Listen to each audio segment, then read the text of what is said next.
मेरे प्रिय भाइयों, मैं अपना बीता हुआ कहानी आपको सुनाता हूँ। ये मेरी लड़की खुशबू है। इसको मैं दिल्ली से बिहार भेजा था 14 अप्रैल 2021 को। ठीक ठाक हंसता खेलता बिल्कुल यहाँ से भेजा था मैं इसको। घर जा कर के वहाँ पर किसी ने दुष्ट आत्मा इस पे डाल दिया था। 20 अप्रैल 2021 को इसका तबीयत खराब हुआ, खांसी और बुखार। दवाई कराने लगे हम लोग उस समय, फिर भी इसका बुखार उतरता नहीं था, खांसी ठीक नहीं होता था और कोरोना चल रहा था उस समय, इसलिए सही ढंग से इलाज नहीं कर पाए। हम सोचे कि इसको फिर दिल्ली लेकर चलेंगे, वहाँ पे बढ़िया से इलाज कराएंगे। इस विषय में इसका तबीयत और ख़राब होते गया, क्योंकि दवा से इसका कोई असर हो नहीं रहा था, क्योंकि इसके ऊपर दुष्ट आत्मा डाला हुआ था। मैं यहाँ फिर 24 मई को दिल्ली लेकर आया। उसके बाद में दवाई चलाना चालू किया। उसके बाद में जाकर के और ज़्यादा तबीयत बिगड़ गया इसका। फिर मैं CNC हॉस्पिटल में इसको एडमिट किया। वहाँ के डॉक्टर लोग कहने लगे कि जल्द से जल्द ऑपरेशन करना पड़ेगा, नहीं तभी ये बच पाएगी, नहीं तो नहीं बचेगी। तो हमने फिर सोच समझ कर उनको निर्णय लिया कि ठीक है, ऑपरेशन कीजिए। ऑपरेशन इसका किया गया। ऑपरेशन करने के बाद में 8 या 10 दिन ICU में रखा गया। फिर भी इसका तबीयत में कोई सुधार नहीं आने लगा। और जो चेस्ट में ट्यूब लगा था, पानी निकल रहा था, पानी निकलना बंद नहीं हो रहा था। 1.5 महीने तक चेस्ट में ट्यूब लगा रहा और दवाई चलता रहा, फिर भी कोई असर नहीं हुआ। उसके बाद में फिर चेस्ट ट्यूब निकाल करके इसको टाँका लगा दिया गया। उसके टाँका लगाने के 20 दिन बाद जब इसका टाँका कटवा करके खुलवा करके फिर हम लोग आए, तो फिर दोबारा वही पानी, चेस्ट में पानी भर गया और फिर से डॉक्टर के पास ले गए तो दोबारा फिर ऑपरेशन करना पड़ा। ऐसे करते करते यहाँ पे 1.5-2 महीने बीत चुके थे। तबीयत में कोई सुधार नहीं आया, तबीयत बिगड़ती ही जा रही थी। फिर एक दिन मैं कलावती हॉस्पिटल नई दिल्ली में है जो, उसमें मैं भर्ती किया इसको। 26 दिन वहाँ भी इलाज चला, मगर कोई उसमें अच्छा कोई चीज़ नज़र नहीं आया। वहाँ भी बीमारी बिगड़ती ही गई। जितना इलाज करते थे और उतना ही बिगड़ता जाता था तबीयत इसका। शरीर में हड्डी बच रहा था। वहाँ से भी डॉक्टर ने हमें 26 दिन रखने के बाद डॉक्टर वहाँ से हमें बोले कहीं और ले जाओ, क्योंकि कोई सुधार नहीं आ रहा, जहाँ इस चीज़ का इलाज है वहाँ ले जाओ। मैं वहाँ भी दूसरा जगह भी ले जाने का सोचा, वहाँ भी ले गया तो वहाँ भी सेवा सुविधा उपलब्ध सरकारी हॉस्पिटल में नहीं था, इसलिए मैं नहीं ले जा पाया। फिर मैं इसको भाइयों बिहार ले आया, अपना पटना ज़िला में। वहाँ पे एक मंदिर था, मंदिर पे रखा वहाँ पर, तो वहाँ पे खाना थोड़ा अच्छा खाने लगी, मगर तबीयत में कोई सुधार वहाँ भी नहीं आया। उसके बाद भाइयों हमने फिर किया कि पटना PMCH में भर्ती किया। वहाँ भी 14 दिन एक डॉक्टर ने भर्ती किया। उसके बाद 14 दिन तक इलाज किया, उससे भी कोई तबीयत में सुधार नहीं आया। उसके बाद उसने भी डॉक्टर ने हम लोग को वहाँ से भगाने का कोशिश किया। हमने उनको बोला कि अभी ठीक हुआ नहीं तो आप भगा रहे हो। तो डॉक्टर ने हमें जवाब दिया कि नहीं ठीक हुआ तो मैं क्या कोई भगवान हो जो ठीक कर दूंगा, आप यहाँ से ले जाओ। दूसरा जगह एक हॉस्पिटल था, वहाँ पे रेफ़र किया।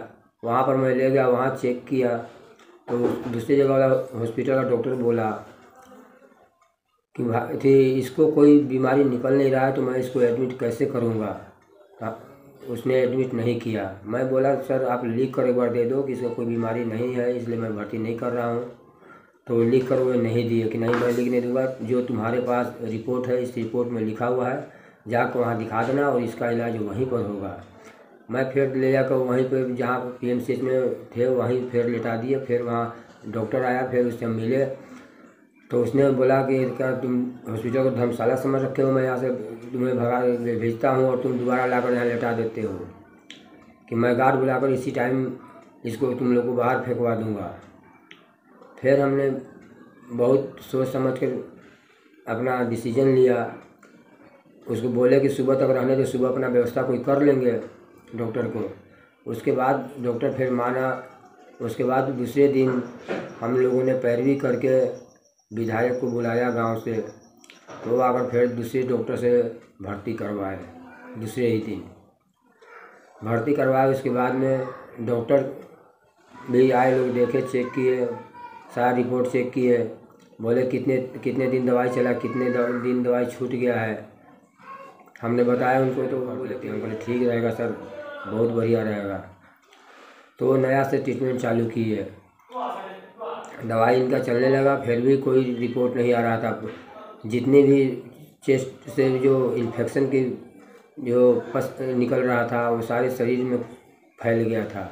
डॉक्टर का कहना था कि पूरा जो ब्लड है ये भी इन्फेक्शन बनते जा रहा है, कि इसको बचना मुश्किल नामुमकिन है, ये नहीं बच पाएगी। मैं ओझा गुनी बहुत को दिखाया, बहुत पैसे भी खर्च किए। ओझा ने भी बोला कि मैं इसको ठीक कर दूंगा। वो भी लास्ट में जाकर जवाब दे दिए कि ये अब नहीं बच पाएगी। डॉक्टर ने एक बार नहीं, तीन चार बार बोल चुका था कि ये थी नहीं बचेगी। उसके बाद में मुझे एक मेरी सिस्टर रहती है नोएडा में, वो बताई, उनको मैं सारा हाल बताया कि अब ये बचने वाली नहीं है। डॉक्टर सारे ऐसे जवाब दे रहे हैं कि अब ये बचेगी नहीं। ओझा को भी दिखाते तो वो भी यही बताया कि वो बचेगी नहीं। तो हमारी सिस्टर ने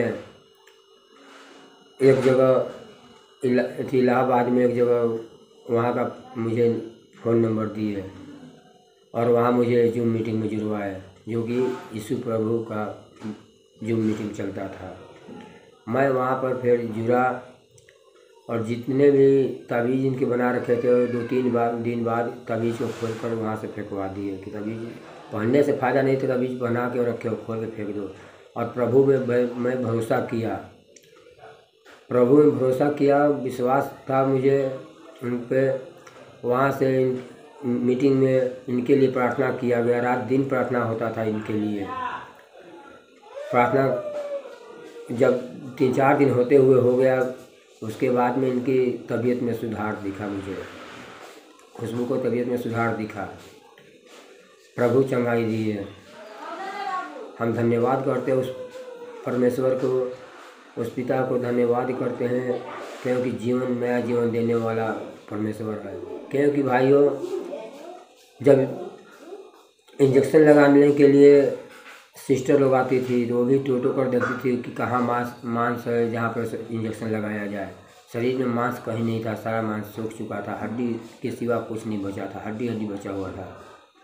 मगर उसमें भी प्रभु यीशु का मीटिंग लेते ही भरोसा उन पर हमने भरोसा किया, वो चंगाई दिए, हड्डियों में भी मांस भर दिए। और आज जो कुछ भी आपके सामने ये लड़की बैठी है, प्रभु यीशु के बदौलत ही बैठी। जैसे परमेश्वर ने इस भाई के जीवन में अद्भुत काम को किया, उसकी बेटी को बचाया, वो परमेश्वर आपके जीवन में भी अद्भुत काम कर सकता है। आप विश्वास करेंगे, परमेश्वर आपकी ज़िंदगी को, आपके हालात को, आपकी परिस्थितियों को बदलने वाला परमेश्वर आपके साथ है। खुदाबंद आपको आशीष दे इस गवाही को सुनने से।